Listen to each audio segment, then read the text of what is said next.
Hello dear viewers, मैं गरिमा स्वागत करती हूँ आप सभी का मेरे channel quick learning with ease पे। आई होप आप सभी बहुत अच्छे होंगे एंड एग्जाम की प्रिपरेशन काफ़ी अच्छे से कर रहे होंगे। इस वीडियो को हम एक 5 मिनट सीरीज़ की तरह देखेंगे जिसमें हम कोशिश करेंगे कि हम जो पिछले एग्जाम में बीपीएससी के पिछले एग्जाम में साइंस से रिलेटेड जो क्वेश्चंस पूछे गए हैं तो उन्हें हम डिटेल्ड में डिस्कस कर सकें। ठीक है, ये सारे क्वेश्चन आए हुए हैं बीपीएससी एग्जाम में, जनरल स्टडीज़ पेपर में या साइंस के एग्जाम में पूछे गए हैं साइंस के क्वेश्चन। तो होप यहाँ से आपको हेल्प मिलेगी, साइंस के क्वेश्चन किस तरीके से पूछे जा रहे हैं। हम सारे के सारे ऑप्शंस के बारे में यहाँ पे बात करेंगे। तो बिना टाइम वेस्ट किए स्टार्ट करते हैं वीडियो को। सबसे पहला हमारा क्वेश्चन है, nuclear reactors D2O is use as. तो देखिए D2O होता क्या है, सबसे पहले हम ये जानेंगे। तो ये एक वाटर की ही फॉर्म है। ठीक है, जैसे कि जो हमारा हाइड्रोजन है तो हाइड्रोजन के क्या है, डिफरेंट डिफरेंट आइसोटोप्स पाए जाते हैं। तो उसी में से एक क्या होता है, ड्यूटेरियम होता है। ठीक है, इसका जो डी का यहाँ पे जो मीनिंग है वो है ड्यूटेरियम से। ठीक है, जिसका फॉर्मूला यहाँ पे क्या दिया गया है, D2O। ठीक है, इसका IUPAC नेम भी यहाँ पे मैंने आपको बताया है। यहाँ से आपसे डेंसिटी पूछी जा सकती है या फिर उसका मोलर मास पूछा जा सकता है, जो कि आपका कुछ क्या है 20 ग्राम पर मोल के बराबर है। ठीक है, बॉइलिंग पॉइंट वगैरह पूछा जाए तो आप बता सकते हैं। और ये D2O हम यूज़ किस लिए करते हैं, तो D2O को हम एज अ मॉडरेटर यूज़ करते हैं। ठीक है, मॉडरेटर किस तरीके से यूज़ करते हैं, तो जो हमारी प्रोसेस चल रही होती है, इसे हम हैवी वाटर बोलते हैं वैसे बेसिक लैंग्वेज में D2O को। तो ये जो हैवी वाटर है ये क्या है, जो हमारी न्यूक्लियर रिएक्शंस चलती हैं उनको क्या है, स्लो डाउन करने का काम करता है। तो एज अ मॉडरेटर ये क्या करता है, रिएक्शंस के अंदर वर्क करता है। ठीक है, तो यहाँ पे जो हमारा राइट ऑप्शन होगा वो होगा मॉडरेटर। ओके, तो ये आप देख सकते हैं। नेक्स्ट है हमारा क्वेश्चन यहाँ पे, the study of inheritance from one generation to another is known as. तो जो हमारी इनहेरिटेंस रिलेटेड जो हमारी स्टडी है, ठीक है, एक जनरेशन से लेकर दूसरी जनरेशन तक, उस स्टडी को हम क्या कहते हैं। तो ऑब्वियसली यहाँ पे आपको आंसर दिख रहा होगा कि उसे हम जेनेटिक्स कहते हैं। जेनेटिक्स में ही हम इनहेरिटेंस रिलेटेड बातें करते हैं। ठीक है, तो नेक्स्ट अगर हम देखें माइक्रोबायोलॉजी और साइटोलॉजी क्या होता है, तो देखो माइक्रोबायोलॉजी क्या होता है, यहाँ पे हम माइक्रोब्स के बारे में, बैक्टीरियाज के बारे में जब हम बातें करते हैं तो वो हमारी माइक्रोबायोलॉजी के अंदर आता है। साइटोलॉजी की अगर हम बात करें तो साइटोलॉजी रिलेटेड टू सेल्स के बारे में जब हम बातें करते हैं तो वो हमारी स्टडी कहलाती है साइटोलॉजी। इसके अलावा यहाँ पे मैंने आपको 2 स्टडी और बताई हैं, माइकोलॉजी एंड फाइकोलॉजी, की भी पूछी जा सकती हैं। तो नियरली रिलेटेड बातें भी मैं आपको बता रही हूँ। माइकोलॉजी में हम फंजाई की स्टडी करते हैं और फाइकोलॉजी में हम एल्गी की स्टडी करते हैं। ठीक है, कन्फ्यूजन हमेशा रहता है यहाँ पे कि फंजाई में माइकोलॉजी होता है फाइकोलॉजी, तो एल्गी की स्टडी को फाइकोलॉजी और फंजाई की स्टडी को माइकोलॉजी बोलते हैं। चलिए, होप आपको ये क्वेश्चन समझ आ गया होगा। नेक्स्ट क्वेश्चन है, लेसिटल्स आर कंसर्न विद। तो देखिए लेसिटल्स क्या होते हैं, तो लेसिटल्स हमारे स्मॉल इंटेस्टाइन में पाए जाते हैं और ये क्या काम करते हैं, तो ये एब्जॉर्प्शन ऑफ फैट्स का काम करते हैं। तो ऑप्शन सी यहाँ पे करेक्ट होगा कि लेसिटल्स क्या है, हमारी स्मॉल इंटेस्टाइन में होते हैं और काम क्या करते हैं, तो एब्जॉर्प्शन ऑफ फैट का। अगर हम बात करें प्रोडक्शन ऑफ मिल्क और सीक्रेशन ऑफ लैक्टिक एसिड की, तो देखिए अगर प्रोडक्शन ऑफ मिल्क की जब भी बात आती है, फीमेल के अंदर जो हमारा सीक्रेशन है मिल्क का वो कौन करता है, तो वो करता है आपका प्रोलैक्टिन हार्मोन। ठीक है, ये आपको 2 हार्मोन मिल्क से रिलेटेड याद रखने हैं।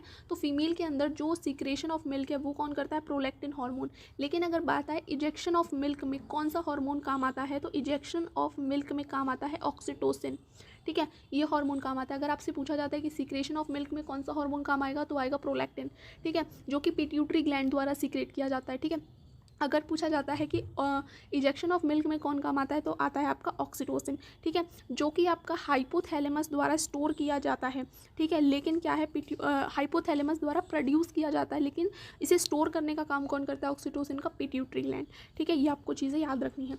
नेक्स्ट अगर हम बात करते हैं सीक्रेशन ऑफ लैक्टिक एसिड की, तो देखिए जो लैक्टिक एसिड है वो हमारा कहाँ पे बनता है, तो लैक्टिक एसिड मेनली हमारा जो मसल सेल्स होती हैं, मसल सेल्स और जो RBC होती हैं, इसके अंदर हमारा क्या है, लैक्टिक एसिड बनता है।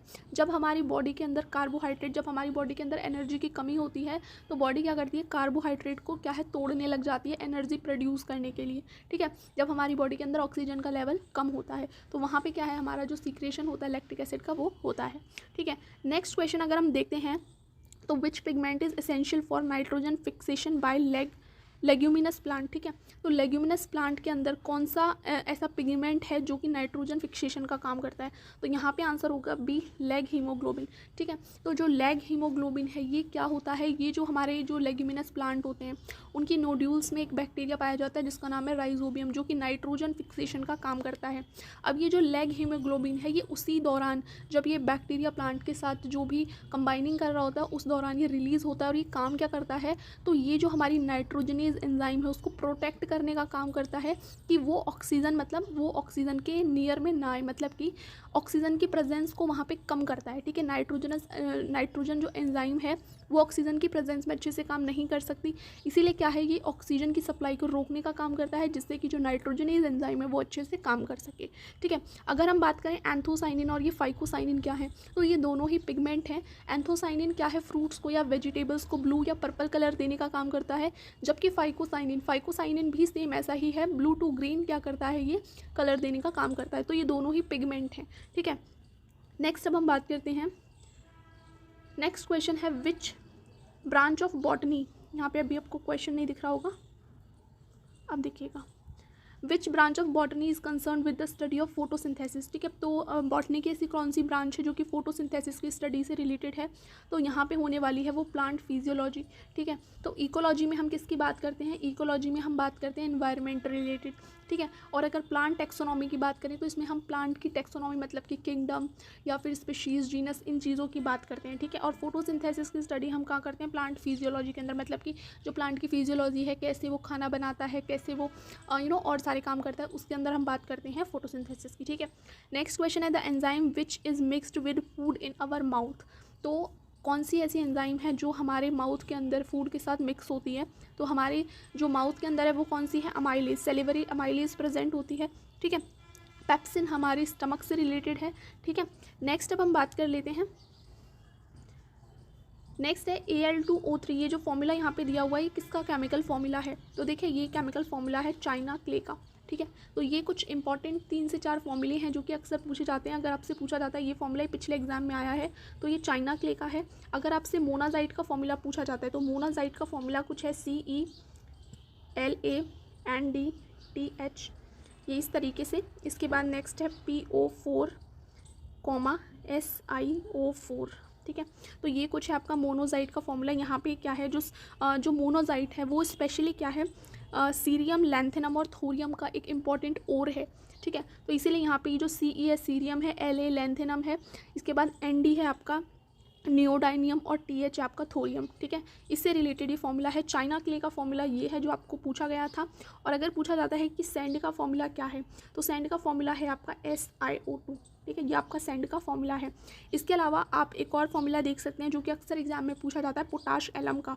पोटाश एलम का फॉर्मूला अक्सर करके पूछा जाता है जो कि आपका K2SO4.Al2SO4.24H2O, तो ये आपका क्या है, पोटाश एलम का फॉर्मूला है जो कि अक्सर एग्जाम्स में पूछा जाता है।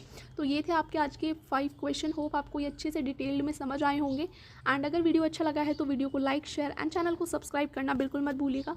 फिर मिलते हैं एक नई वीडियो के साथ, जब तक के लिए थैंक्स।